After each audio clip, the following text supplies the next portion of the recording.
So there it is. The Earth from outer space. Do you believe this is a real, live recording? Do you believe?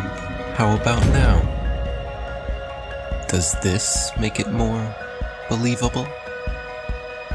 Ask yourself. Is this real? Do you believe? Is this real? Let's try this another way. Breaking news. NASA finally did it. They finally did it. They're finally live streaming the Earth spinning from outer space. The world is celebrating.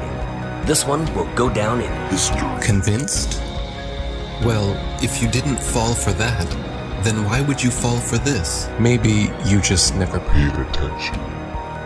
When you do pay attention, you start to notice things.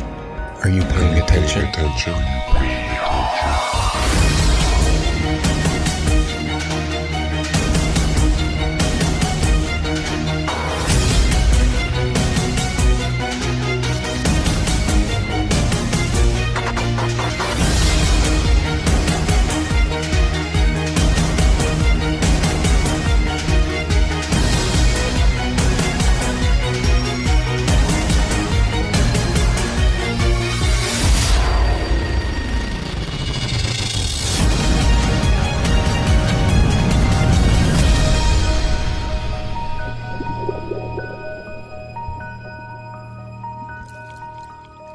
Did you know that starting at the end of 2015 through 2017, flat Earth was one of the top searched terms in the USA, let alone the world?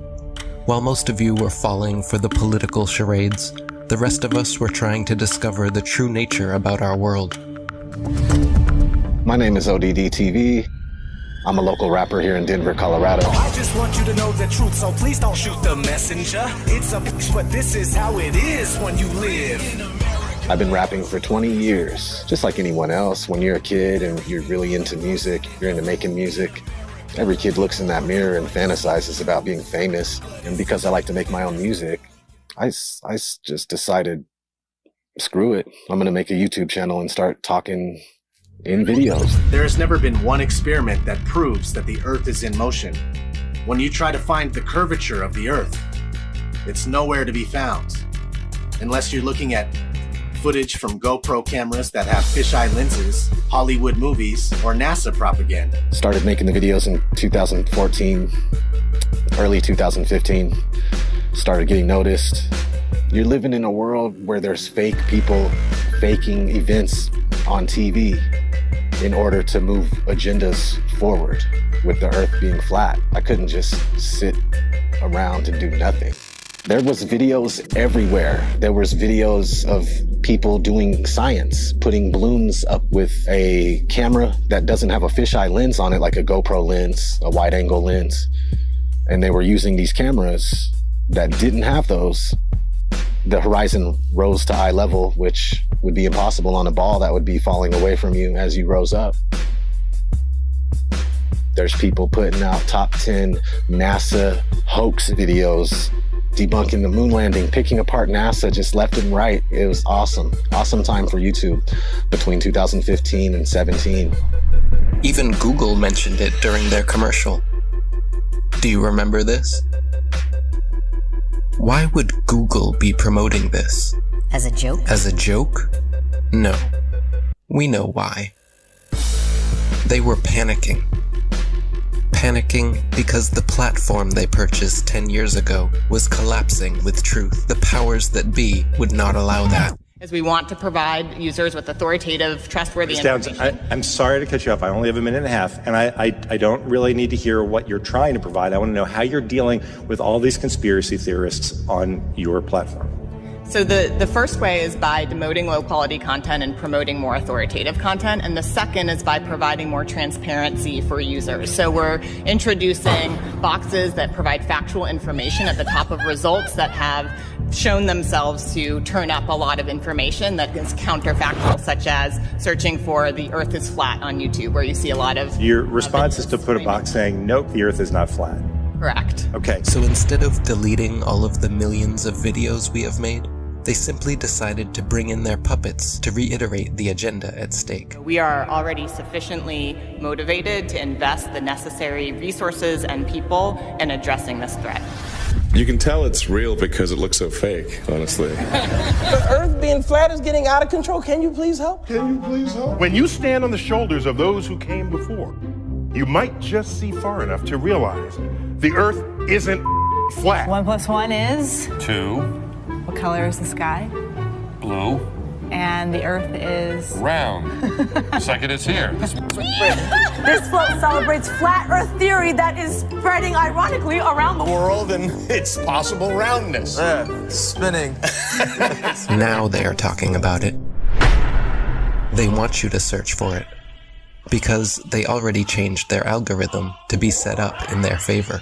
What is this trash? None of this tells you our side of the story. These are all videos they put together, so you can watch and learn nothing. Nothing that any of us would show you. Like here, have you ever seen a time lapse of the sun? Does it look like the Earth is rotating backwards and the sun is still? Or does it look like our sun is simply moving across our sky, traveling away from your perspective? Again, but with some inversion.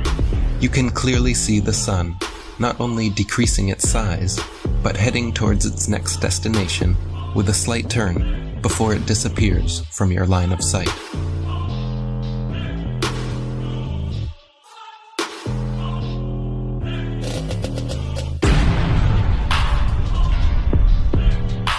While Google would make sure when you type in flat Earth that nothing like this would ever pop up, many agree the science regarding our sun is far from settled. We're told that the sun is a massive ball of burning gas 93 million miles away. But if that were true, then all the light that arrives here would be parallel because it's so far away.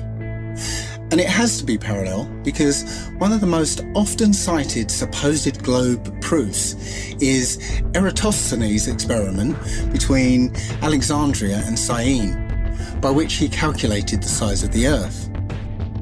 For that calculation to be accurate, the light must come down parallel. The only problem is that that's not what we see. If you go out on a sunny day with broken cloud, what you'll see is that light comes down at angles, diverging angles. And that means that we can follow those light rays back to the source and triangulate the sun's height above the Earth, proving that the sun isn't millions of miles away. But we can also perform physical experiments that prove that these crepuscular rays, as they're called, can only be recreated with a light source that is small and close.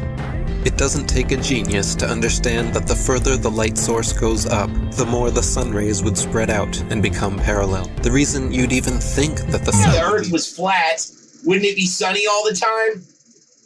I mean, have they ever even thought about it? Well, if you'd let me finish, the reason you'd even think the sun would be visible from anywhere on Earth is because of the images they have shown you. No one promoting this stands for truth.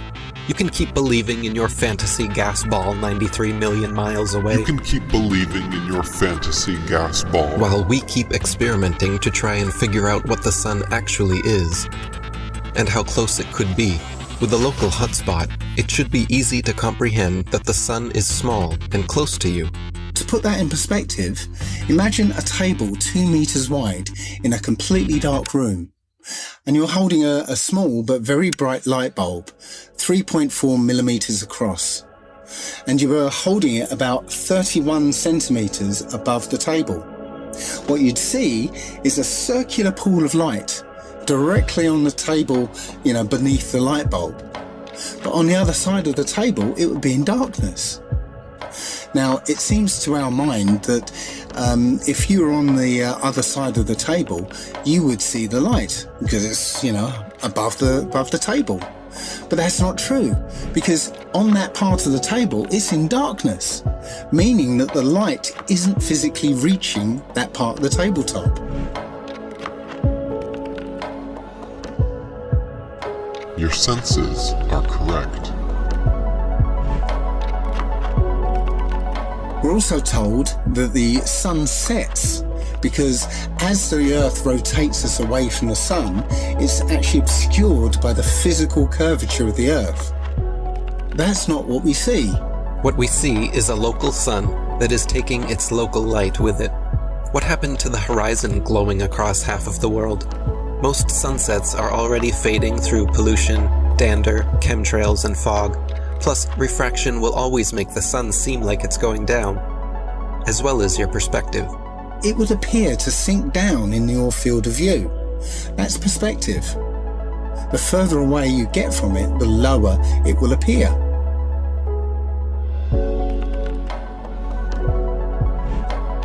It doesn't physically change its height, it just appears that way to your eyes, until eventually it will disappear behind the horizon formed by your eye's vanishing point.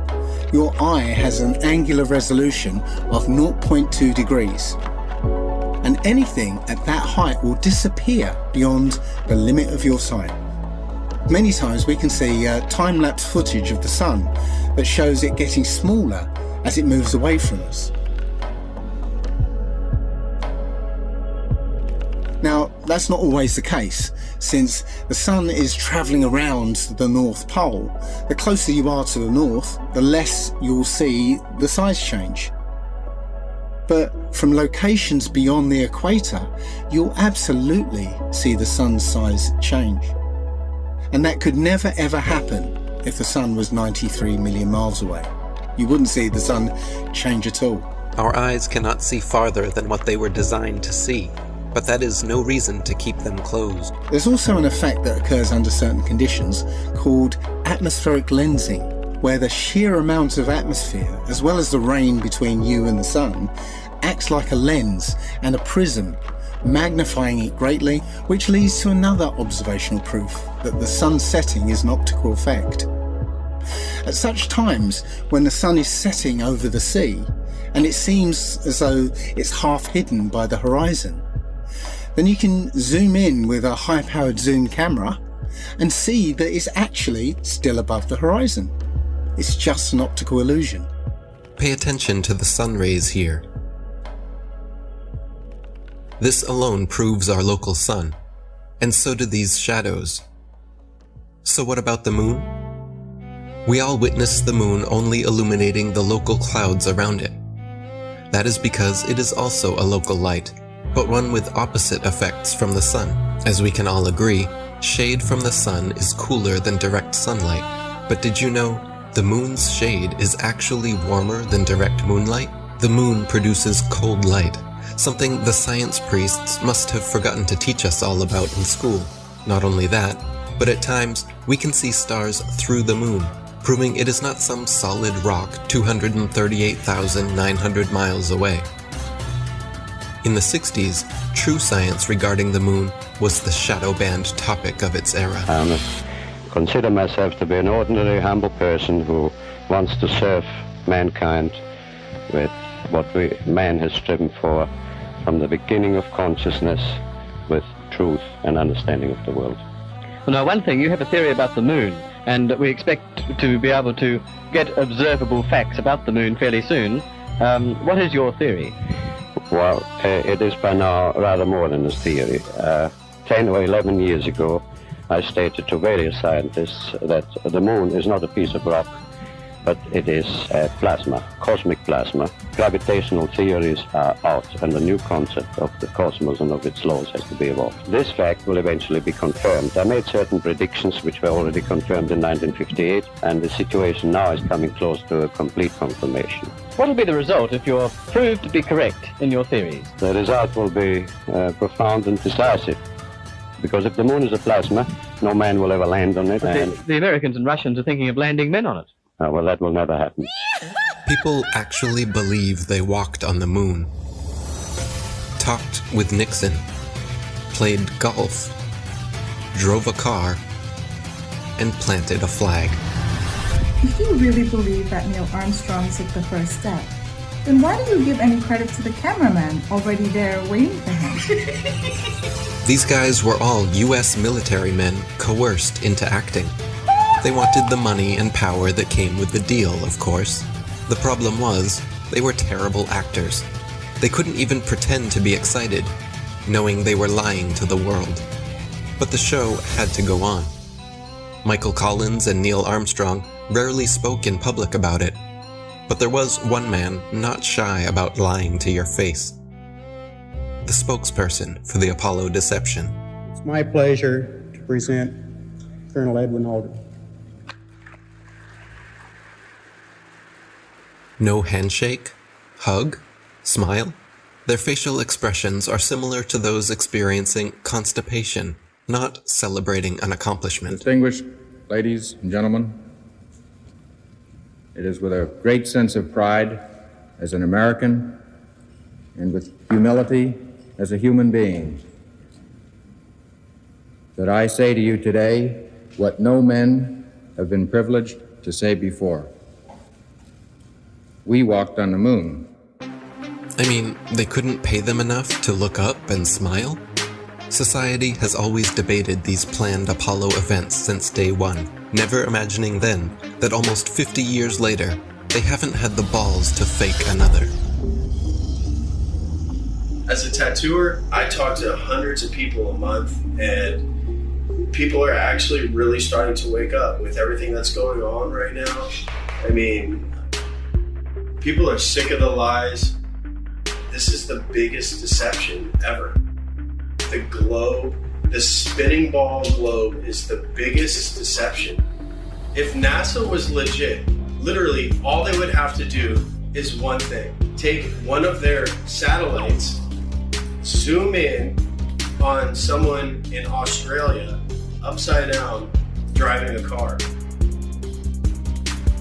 Or in the ocean, swimming, upside down. That's all they would have to do, just zoom in. But they won't do it. They'll never do it. We have the footage of them in the space capsule, still in Earth orbit, covering up a small section of the window so you can see through the circle and making that look like that was the Earth. And this is a joke. I mean, how do people think this is real? I think it's hilarious that NASA will straight up tell you to destroy the technology to go to the moon. I'd go to the moon in a nanosecond. The problem is we don't have the technology to do that anymore. We used to, but we destroyed that technology, and it's a painful process to build it back again. But they destroyed the technology and they can't go back. It's ridiculous. There's an interview with Buzz Aldrin, actually, where he's being interviewed by a little girl. Her question was, why has nobody been to the moon in such a long time? That's not an 8-year-old's question. That's my question. I want to know, but I think I know. Because we didn't go there, and that's the way it happened. After 50 years of lying to humanity and perpetrating this giant fraud, he's sick of the lie, and his conscience, he had a moment of humility, and his conscience wouldn't let him lie to this little 8-year-old girl. This silly globe model with water magically attached to it, spinning at 1,000 miles an hour, shooting around the sun at 66,000 miles an hour, and rocketing through the universe at 500,000 miles an hour is just the goofiest, silly thing that I've ever heard in my life. They want you to think you're a monkey man, a purposeless accident created by nothing, that exploded from a big bang that was created not by scientists, by a priest, mind you, while they steal $58 million a day in taxpayers' money to show you cartoons. CGI. They just have to show you enough of Hollywood and magic tricks and for you to believe the nonsense. It shocks me how many people actually believe they're floating above our heads. It's all filmed here on Earth. Outer space is a fantasy. Now, Earth is a stationary plane Google bubbles in space, you can literally see bubbles coming up from these astronauts' helmets. It's ridiculous. When I saw it, I was like, this is a joke. So many times during spacewalks outside the International Space Station, we can see air bubbles rising up. Can you touch on how there are air bubbles in space? Can you be more specific? Air bubbles? So yeah, like a lot of times during the footage, the NASA footage, you can see bubbles coming up out of the helmets or kind of from underneath you. How do you explain bubbles in space? Yeah, often on the outside of the space station, you'll liberate little pieces of, it's a really harsh environment out there, and the outside of the space station gets beat up pretty good.